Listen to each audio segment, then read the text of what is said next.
Question. A person write 100,000 letters.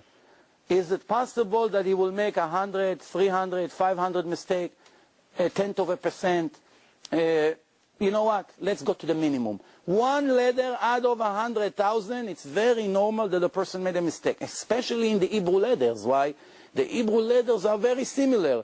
The Yud and the Vav, it's exactly the same. The difference is one little dot. If the ink spread by a bit, the letter changed. So now, when the people copy it manually, in time when there is no electric, and they did everything manually, the battery died. Okay, so that gives me more permission to talk now, see? We don't want to give you any more permission. You do very well without extra permission. Thank you very much for the compliment. but, Reuven, you were doing it too fast. I'll take care of you later. But the point was that a person make at least one mistake. He make one mistake in the letter Dalet. He made one mistake in the letter Resh. He made one mistake in the letter Lamed. He make one mistake in the letter Hey. He made it Chet. It's very similar letters. Now, between him and him, there's already 4 differences. And now, when everybody copied from the original text with only one letter mistake, now we have, I don't know, 100, 200 people. There's already 200 different texts. Multiply by 2,000 years. What do you get? Okay. Now, finally, when you were talking about 150,000 versions, I couldn't figure out what you were talking about. Okay, what Yosef is talking about is that there are 150,000 variants. When you look at textual variants, you see there are over 5,500 ancient Greek manuscripts. And what textual critics have done is to record every variation among these 5,500 texts. And so if you add up all those variations from all those different texts, you come up with something like 150,000. Yosef is correct. But let me just point out, if you divide it by 5,500 to get an idea of the average number of variants per text, you're not talking about that many. And when you recognize you're just talking about a letter, one letter out of a word, what you come down with, even though you might have those variants, is you come down with a text where there's really no question about the text, because we're just talking about little spelling mistakes for the most part. Spelling that change the meaning of the words in many places. But you see, if we have 5,500, if we have 5,500, the book is not but you see, anymore. even if, well, we don't claim that the copies that were made of the originals are divine, but we do claim that originally, the same way with Tanakh, that originally it was all inspired by God. It was all without error. That's the same thing that we claim. And I would agree with you about those number of errors. But if you're talking about the many different words, and I can't tell you how many different words there are in the New Testament, and you're looking at all those different letters, you're really not talking about a whole lot at all when you're talking about 5,500 texts. In fact, the vast majority of textual critics acknowledge that even with these variations, it doesn't change the meaning of the text in any palpable way. Not according to my sources. According to my sources, and I check the sources in Christian sources. Christians wrote, criticals of the New Testament, not Jews. Because if I will bring you from the rabbis, you say, oh, the rabbis wrote what's good for them. And if you want, I will supply you with those sources. Those 150,000 spelling mistakes, as you call them, change in many places names and dates and complete things from the actual story. Now, if we have one diamond that's worth $100 million, and it's 5-carat, 10-carat diamond, and that's an original one, each one of the people here took out of his pocket one diamond and threw it at me, and my original diamond fell and got mixed with all of them. And they're all an exact copy of the original one, but they're all Russian fake diamonds. It's very hard to tell the difference, if you know what I mean. Even experts sometimes cannot get fooled by it. Now, it's a fact that one of them is an original diamond. It's worth fortune. Since it got mixed with 150,000 diamonds, even if one of them was really given by God, it's worthless because it got lost. Go find it now. So that's what I'm trying to... Wait. But you're not letting me finish. I'm just about to finish. You cut me. One more sentence. The point is like this. If a book is divine, just that you know, in Torah, if you take a Sefer Torah, when you take it out, everyone rise. If it falls on the floor, people are fasting. We give a lot of respect. It's the book of God. And I'm sure you would rise also as respect to God as giving the Old Testament. But if one letter is missing, it lost all its holiness. If I take a Torah from here and put it in a suitcase and send it with El Al to Israel, believe me, you lost all your friends. Threw the Torah, they threw it in the luggage. But if I had missing letters in it, it lost its value. Why? If it's divine, it must be perfect. If it's 99.9, it's not divine. It's human. Find me the original New Testament. Can you point to that? None of us have the original manuscript. We don't have the original Mosaic manuscript. Sure we do. No, we don't. Sure we do. The oldest text that we have are the Dead Sea Scrolls. We do not have anything older than the Incorrect. Dead Sea Scrolls. Not true. Incorrect. Well, I can point out a lot of rabbinic scholars who would challenge you on that, and not only challenge you, but they would also say Moses didn't even exist, let alone write it. Now that doesn't mean, now of course I don't go along with that, but just because you can come up with critics, and Yosef mentioned New Testament critics who take issue with the New Testament, you can find Old Testament critics who take issue with the Old Testament and where it came from. Right. Now, if a person will walk into the room and give you this book, and you hold the book, and he just told you, I received it from God. And you say, how do I know it's from God? He tells, I'll give you a week to test. If you find one mistake in this book, then you know God doesn't make mistakes. So you ask him, what kind of mistakes you're talking about? I mean, he asks you, what kind of mistakes? Say, geographical mistake, mathematical mistake, dates, contradictions. So you may say, okay, give me a week. I'll check it carefully. You open it in the first page, and you find the Twin Towers collapsed in Brooklyn. You have beautiful stories. God just gave him the book, he claimed. And you see, the Twin Towers just collapsed. They give you a date. Maybe the date is correct, whatever. It's irrelevant right now. It collapsed in Brooklyn. You, as an intelligent person, and I'm sure you are, I saw it. So I want to ask you a question, but give me an honest answer. Would you waste another second, continue to review the rest of the book, or you feel it's a waste of time? He just told you it's from God. And inside it said the Twin Towers collapsed in Brooklyn. Please answer this. Would you waste a minute after that, or you go to more valuable things to do? Shh. You want my answer? An honest answer, please. And you won't cut me off. No, I'm waiting. If I found, I have to admit, if I found in the New Testament that there were contradictions that couldn't be explained, say, from copyist errors or something of that matter, it would seriously undermine my belief in the New Testament. But let me just add this, that I acknowledge, huh?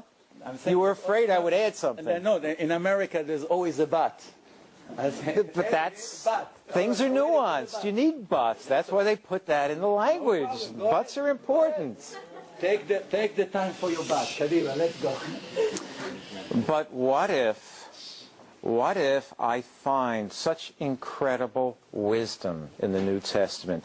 What if, through a relationship with Christ, I find that through this relationship and through His wisdom, I'm miraculously changed? What if, wait, let me, you said you wouldn't, wait a second, you said you wouldn't interrupt me. Let me finish. I've been... This person, he doesn't know. I mean, we're talking somebody right now came from the street. Please. Must I follow your rules exactly? Do I have not a little bit of room to answer it the way that I can? Give you permission to follow. You see, one reason, and I appreciate the fact that Yosef talks about evidence. Thank you. And reasons to believe. I really appreciate the fact that he wants to base his faith on solid ground. I do too. And there are many reasons that I believe in the New Testament. One reason I believe in the New Testament is a personal reason. The reason I came to Christ is that Christ changed my life. I was a crazy, mixed-up kid. I saw 5 PhD psychologists or psychiatrists, and they were all highly recommended, and each one of them left me worse off than I was before.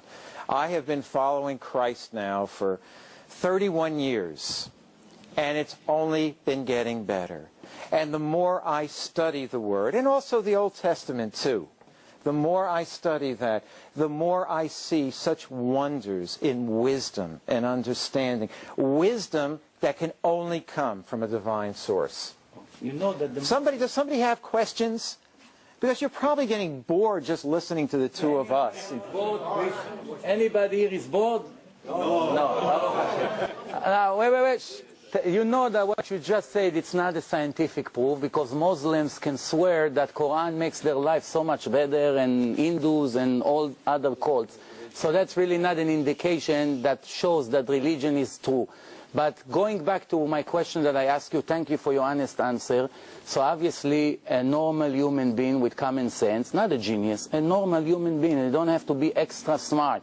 If a person will claim that this book is from God, and I opened it and I saw in one page that the Twin Towers collapsed in Brooklyn, I tell him, my friend, I gave you your chance, you lost it. You blew it. Thank you very much, I'm a busy person. Fair? I gave him the chance. I took a week, I reviewed the book. I got lucky. After an hour, I found that mistake. Please explain me. One question. Not a whole. I am limited in paper. Go ahead. Go ahead. Ask me one All right. Go ahead. No. Please. Me or you? Me. Yeah. No. Yeah. I mean. Yeah. Please explain me. How does it say in the New Testament that the cave of Abraham, Isaac, and Jacob is in the city of Nablus? When every person in the world that knows a little bit Israel and knew Israel for the past generations know that the cave of Abraham, Isaac, and Jacob is in the city of Hebron. How can it be such mistake in a divine book? God, yes, here you go. Where is it? It says like this. In the New Testament, where is it at? So I can find it. It says here, it says Jacob was very... Where in the New Testament, though? I don't have, in this particular time, I don't have the... Go on to your next question, because I can't answer a question where I can't find the reference. No, in most of the places that I caught him, I wrote the sources. And this particular one, I don't have the source, but I will prove you that it exists. I mean, we read it. Okay. Also, well, now it's too late to get it, but I'll get it to you maybe even today. We'll see. But, no, well, maybe I'll email it to you. Okay. All right, but let's agree one thing.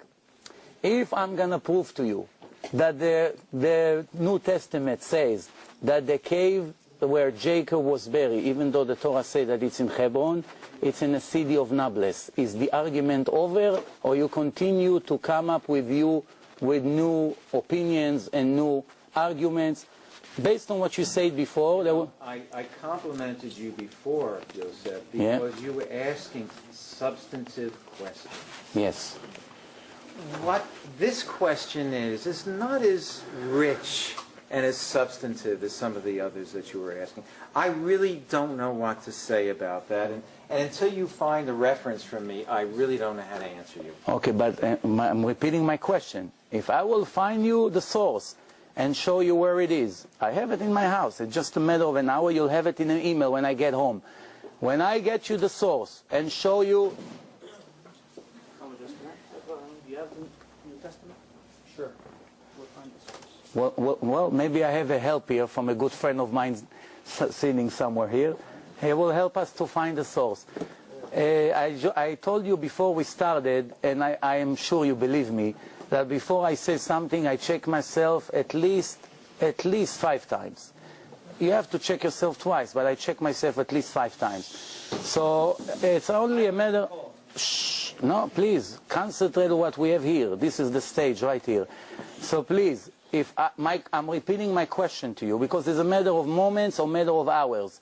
If I show you that the New Testament, which you claim God gave it, and have such a geographical mistake that it's obviously impossible that God doesn't know where the New Testament, when the cave is this the end of the argument, or we're going to have to continue to prove? That's my question to you. At first I said I wasn't going to ask you, but you make such a persuasive case for an answer. I will try to answer. Now, it's probably not going to be the type of answer you like, but I don't know if I can satisfy you on this. But the reason that we believe in something or we don't believe in something, it usually doesn't hinge on a simple little word or a simple little fact. If I find so many reasons to believe in the New Testament, if I believe in the miracles, if I believe, and I think a much more meaningful thing to pursue would be the prophecies of Jesus, about the many prophecies that show that Jesus would actually, or the Messiah would die for the sins of the people. In Isaiah 53, talks about all we like sheep have gone astray, but God laid upon him the sins of us all. And it talks about him being a burnt offering. There are many such prophecies. In fact, in Zechariah, now this has good news and this is bad news, because in Zechariah 12:10 it talks about how God is going to pour upon Israel in the end a spirit of grace and a spirit of supplication where they will call out to God. And it says about that they will look upon him whom they have pierced, and they will mourn for me. And at that time it goes on to say how a fountain of forgiveness and cleansing will be opened in the midst of Jerusalem for the Jewish people. And of course, you know, what this is saying is if you're really a sincere Christian, you've got to love the Jewish people, because you recognize that we will all be brothers someday. Maybe right now we're divided by a lot of different issues, but if a person really loves Christ, they're going to love his people, and his people are the Jewish people. He came as a Jew. And so a Christian has to recognize that. All the apostles were Jewish. And so what I'm saying is that there are many reasons why I believe in the Christian faith. There are many prophecies I can point to that Jesus fulfilled. There are many, many miracles that he performed that are attested to not only in the New Testament, but extra-biblical sources also. There are all the wisdom I talked about. And another, I think, very, very fruitful area for us to explore is the consistency between the Old Testament and the New Testament. Because you're not going to like me for this if I say it, so brace yourself, put on your proverbial seatbelts. But I would argue, if we ever continue this again, that the New Testament is more consistent with the Tanakh than the rabbinic understanding, or as Yosef says, the Talmud. I think the Talmud has gone far astray. And I think the New Testament is much more faithful to the Old Testament revelation. So what I'm saying, I'm going to get back to your question. What I'm saying is, Yosef says, what if this one word was a problem? And I have to weigh that one word, that one problem, and it is a problem for me. I think I gave you more than 30 different problems, not one word. I mean, I asked you about one word, but I asked you about 25 mistakes in a descendant. But I think I answered that, didn't I? No, you said I said they're two separate genealogies. How can it be for one person two separate genealogies? People have a mother and they have a father, don't they? No, but I already answered that. I told you descendants based on the Torah, which you agree is the word of God, does not go by the mother. Well, it may suit your purpose, but it's not proper. But this situation is unusual because here you have a genealogy from a father who is not the biological father. So to cover all bases, perhaps that is the rationale. And I don't know the rationale because the New Testament doesn't give the rationale for giving two genealogies. But perhaps that is the rationale, to cover all bases. That biologically he's a child of David, he's a descendant of David, and also through adoption, he's the son of David. Well, adoption, you know that if I'm a Kohen, which means a high priest in the Holy Temple, and I adopt a son, and that's my only son, he cannot be a Kohen. And based on your argument, he is entitled to be a Kohen. But the Torah says clearly an adopted boy, it's not your original biological son. Yes, the Torah says, לממשפחותם, every time the Torah says לזרע, zera means seed. It means from the seed, not from buying him in some kind of agency. Even though you love him very much, I want to ask you a question. I mean, I'm not really insulting. It's just something that just came to my mind. And this is a question that you may have to ask yourself based on what you're trying to answer.